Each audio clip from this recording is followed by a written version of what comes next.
नाज़रीन किराम अस्सलामु अलैकुम वरहमतुल्लाहि वबरकातुहू।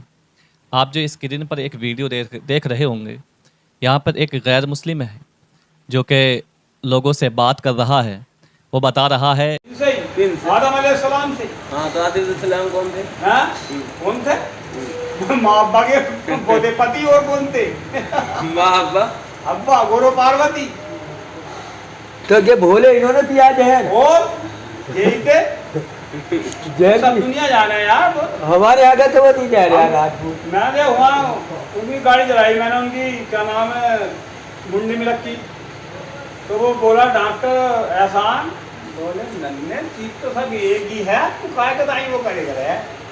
मैंने क्या था, बोले जो मथुरा में जो वो श्री कृष्ण जो जन्मे थे तो वो कोई गैर हुए थे, उनका नाम कुछ और बताया उन्होंने, बोले चीज तो वही है, बोले नाम उन्होंने पलट कर के उर्दू में कर दिया, तुम्हारी जो पुरानी संस्कृति में है चीज एक ही।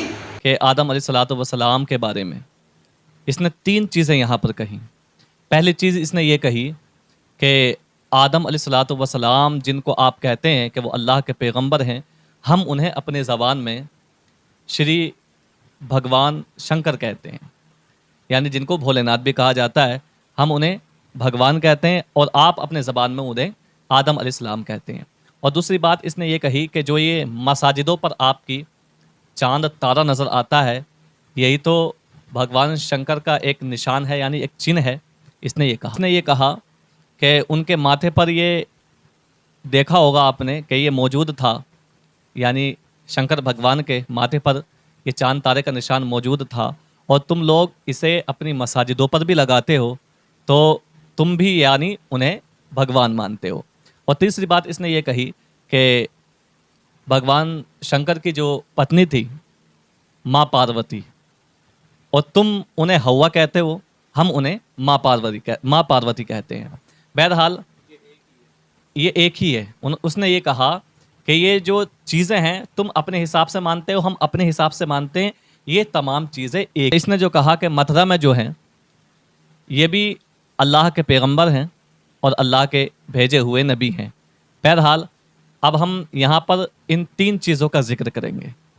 पहली बात इसने कही कि जनाब आदम अलैहिस्सलाम ही श्री कृष्ण हैं। जनाब आदम अलैहिस्सलाम ही श्री कृष्ण हैं। तो मैं आपको बता दूं, अल्लाह का कोई भी नबी दुनिया के अंदर जब तशरीफ़ लेकर के आता है, रब तबारक व ताला अपने किसी पैगंबर को जब भेजता है तो बंदों की रहनुमाई के लिए भेजता है। रब तबारक व ताला का कोई भी नबी बुत परस्ती का हुक्म नहीं देता, बल्कि बुत परस्ती से लोगों को बचाता है, एक रब की इबादत करने का हुक्म देता है। पहली बात तो ये।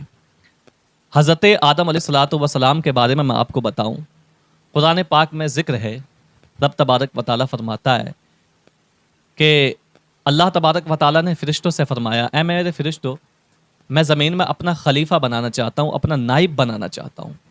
यहाँ नाइब से मुराद हज़रत आदम अलैहिस्सलाम है। तो तमाम फ़रिश्तों ने बैक ज़बान अर्ज़ की, ऐ मौला, तू इंसान को पैदा फरमाएगा जो कि ज़मीन में फ़साद मचाएगा, खून रेज़ी करेगा। ऐ मौला, तुझे इंसान बनाने की ज़रूरत क्या है?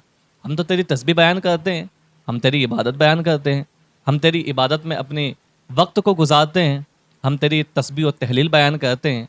रब ने फरमाया, ऐ मेरे फ़रिश्तों, जो मैं जानता हूँ वो तुम नहीं जानते। तो यहाँ पर हज़रत आदम अलैहिस्सलाम की पैदाइश का ज़िक्र रब तबारक व ताला फ़रिश्तों से फरमा रहा है।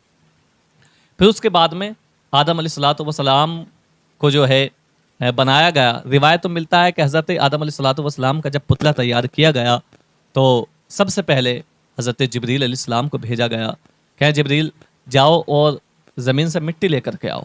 हज़रत जिब्रील आने के बाद में जैसे मिट्टी पर उन्होंने अपने हाथ को बढ़ाया तो मिट्टी ने ज़ारों कतार रोना शुरू कर दिया और कहा कि मुझे लेकर के मत जाए, क्योंकि मुझसे इंसान को बनाया जाएगा और इंसान जब गुनाह करेगा तो उसे रब तबारक व ताला सज़ा देगा, उसे जहन्नम में डालेगा, तो उस वक्त तकलीफ़ मुझे होगी।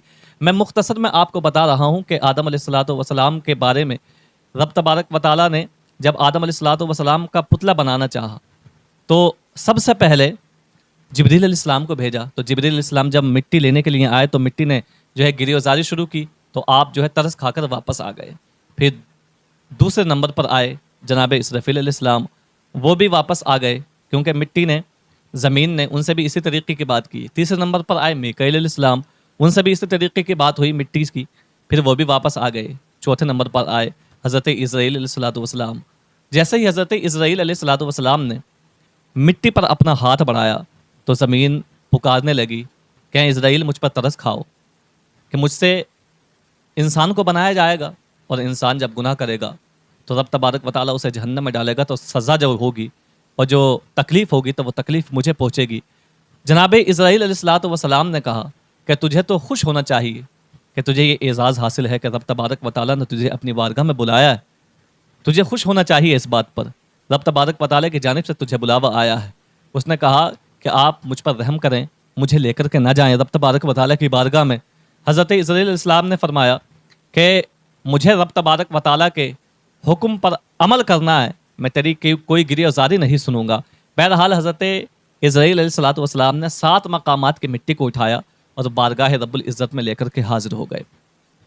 फिर उस मिट्टी, जो मिट्टी थी वो 7 रंगों की थी, और यही वजह है, उलमाए किराम बयान फरमाते हैं कि इंसानों के जो रंग होते हैं वो मुख्तलिफ होते हैं। कोई गोरा होता है, कोई काला होता है, किसी का रंग अलग होता है, किसी का रंग अलग होता है, यानी मुख्तलिफ रंगों के इंसान होते हैं। ऐसी मिजाज में भी लोगों के फ़र्क होता है, किसी का सख्त मिजाज होता है, किसी का नरम मिजाज होता है, कोई दरमियाना मिजाज का इंसान होता है, यानी हर तरीके का इंसान दुनिया में आपको मिल जाएगा। तो यही वजह है जो जहाँ की मिट्टी से पैदा है उसे उसका मिजाज वैसे ही रखा गया है।